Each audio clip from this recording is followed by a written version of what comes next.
The Target 12 investigators are going in depth on a problem experts say is plaguing Narragansett Bay: plastics pollution.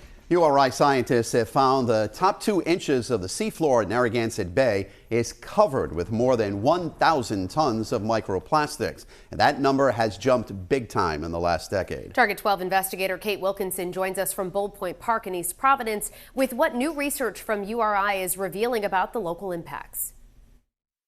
With the city skyline in view, researchers were not surprised to find the highest concentration of microplastics here. But the sheer amount that they found, they say, is concerning. Victoria Fulfer is a PhD candidate at the Graduate School of Oceanography at URI. She says microplastics are less than 5 millimeters in size, smaller than a grain of rice, often breaking down from larger pieces of plastic. Mostly find polyethylene and polypropylene and polystyrene, which are making up over 70% of what we're finding, and those are also the plastic types most commonly found in single-use plastics. She says these pieces of microplastic are just from Bold Point Park in East Providence. This was a really disappointing sight to see because you could just look at the ground at this site and see small bits of plastic everywhere, as well as larger items. It's one of several spots her and Professor J.P. Walsh have looked at over the last 3 years to see how widespread these microplastics are along the Narragansett Bay.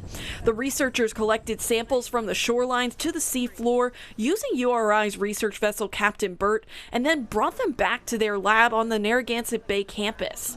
With the help of a laser, they were able to identify pieces of plastic, some so small you could only view them under a microscope. These brighter spots are where the microplastics are. Professor Walsh says the amount of plastic they found is similar to other areas of the world, but this was the first study to examine the change in microplastic levels from city coastlines to the open sea. Well, you go from thousands of microplastics per kilogram to hundreds. Researchers were also startled by how many microplastics they found in waters surrounded by more rural areas. The biggest surprise was the higher concentrations in the southern bay on Aquidneck Island and here in Narragansett, because these are areas that have lower populations. Fulfer and Walsh say that can lead to problems in our ecosystem and the economy. There's a lot of research showing negative impacts of microplastics when biota ingest them, such as fish or shellfish, and so that can impact our fisheries production and the food that we rely on. When it comes to making changes, Walsh says you should find ways to avoid single-use plastics and recycle,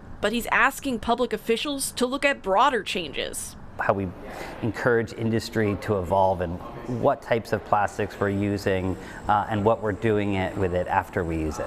Meantime, another URI research team found that microplastics can reach the brains of mice. The potential link to humans, I'll explore that coming up at 6.